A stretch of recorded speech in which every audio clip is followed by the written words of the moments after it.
Hey everyone, I'm practicing here. This is my second Bible study I'm doing on YouTube, and yeah, so give me feedback if anybody happens to watch this, but if not, then whatever. It's just practice anyway.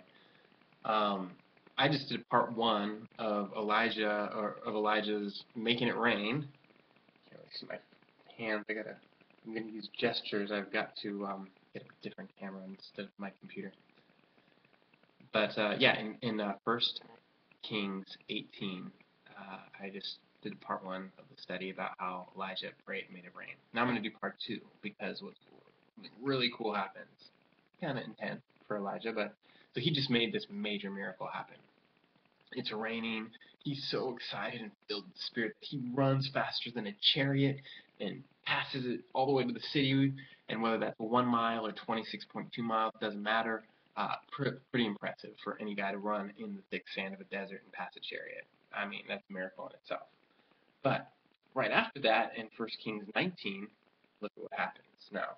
So Ahab gets to Jezreel, and he's the king, and he goes to his wife and he says, "Hey, it's raining. Like Elijah just got rid of all the all the prophets of Baal, all the false prophets that they were using to control the people, and he killed them, and he said, and now it's raining, so kind of proof that Elijah is a prophet of God. So what do we do?"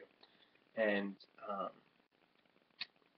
and so it says in or in chapter 19, it says, "Now Ahab told Jezebel everything Elijah had done and how he had killed all the prophets with the sword.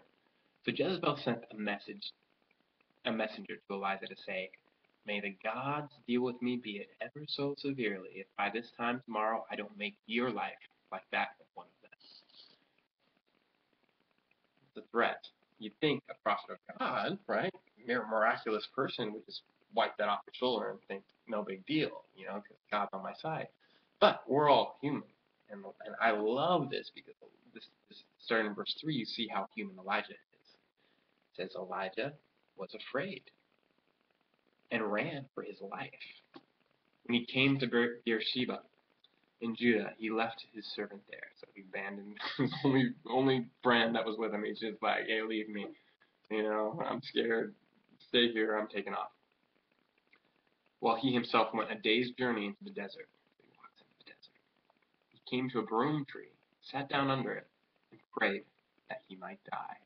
He is just done. "I have had enough, Lord," he said. "Take my life. I am no better than my ancestors." Then he lay down under the tree and fell asleep.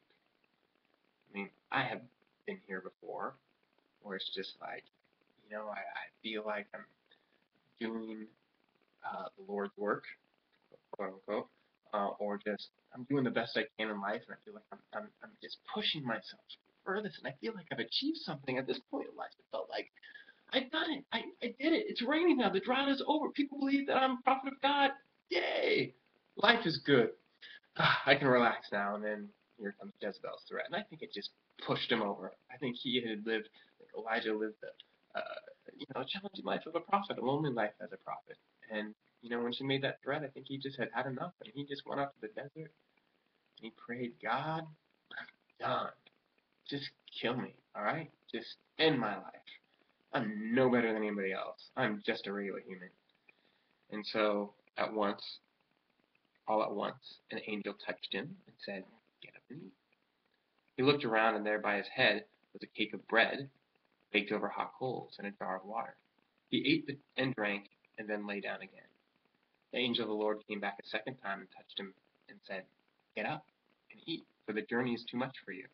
So he got up and ate and drank. Strengthened by the food, he traveled 40 days and 40 nights until he reached Horeb, the mountain of God. There he went to a cave and spent the night.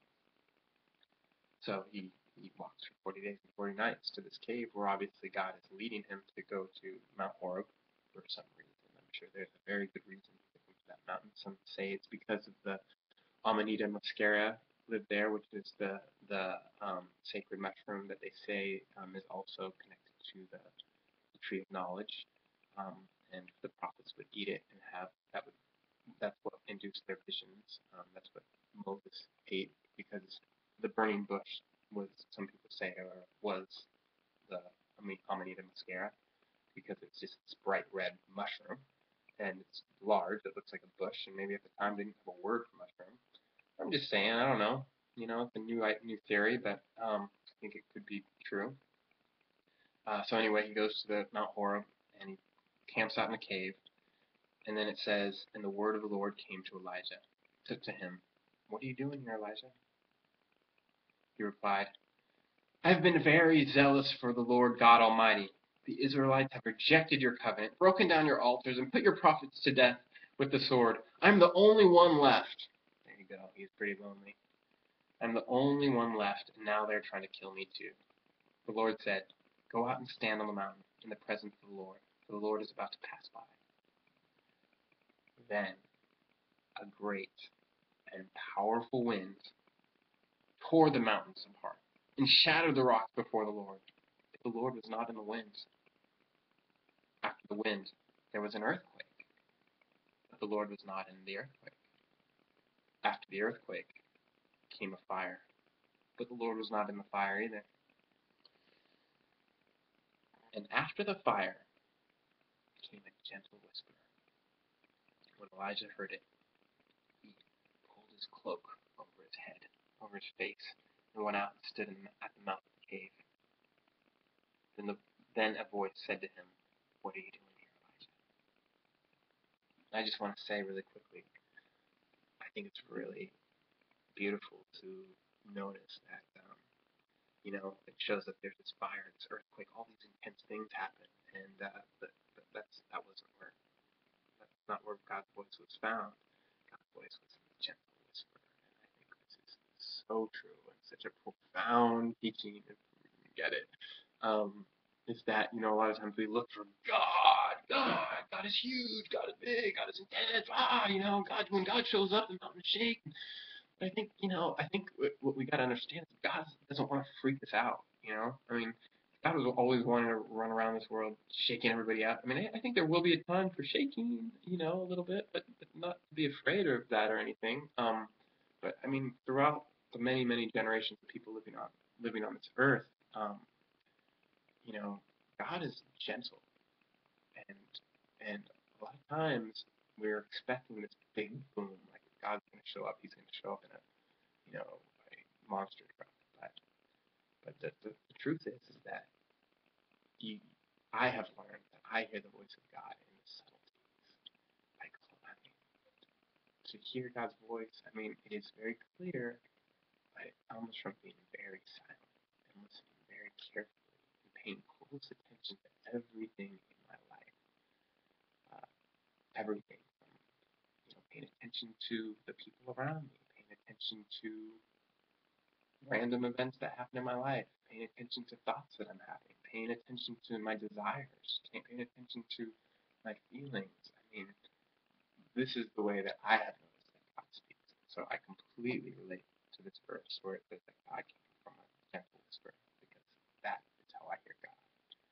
When God speaks to me, He doesn't speak to me in loud booms. He speaks to me through little tiny subtleties, so small. And I feel like throughout my time of walking with God and talking with God and listening to God, like His voice has gotten quieter and quieter, which has forced me to have to listen more carefully and more attentively.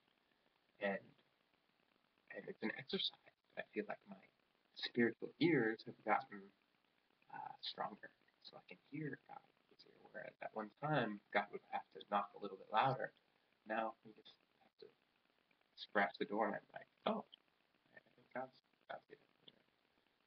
It's not really how it works, but trying to put it in the story. But anyway, so God shows up quietly. So if you want to hear God, take up meditation. A lot of us pray, which is great, but try just to be silent and silence the mind.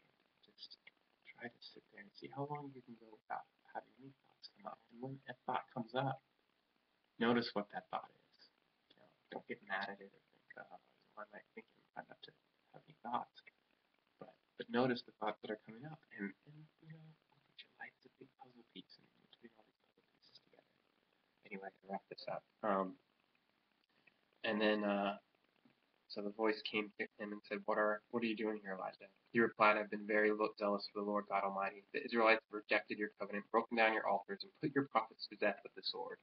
I'm the only one left, and now they are trying to kill me too.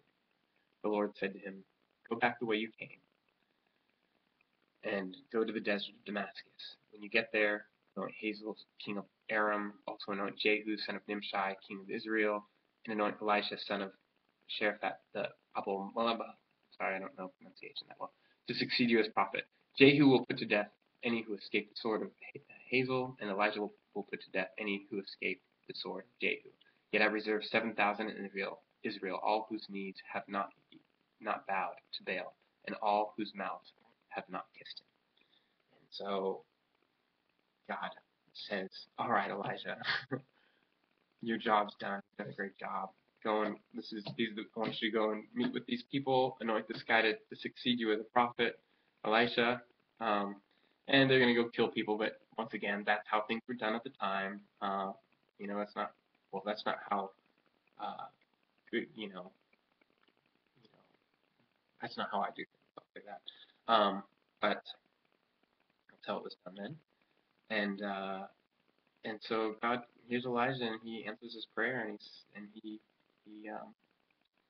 says, you're not alone, Elijah. This whole thing is Elijah saying, I'm alone. And God said, you're not alone. Go find this guy.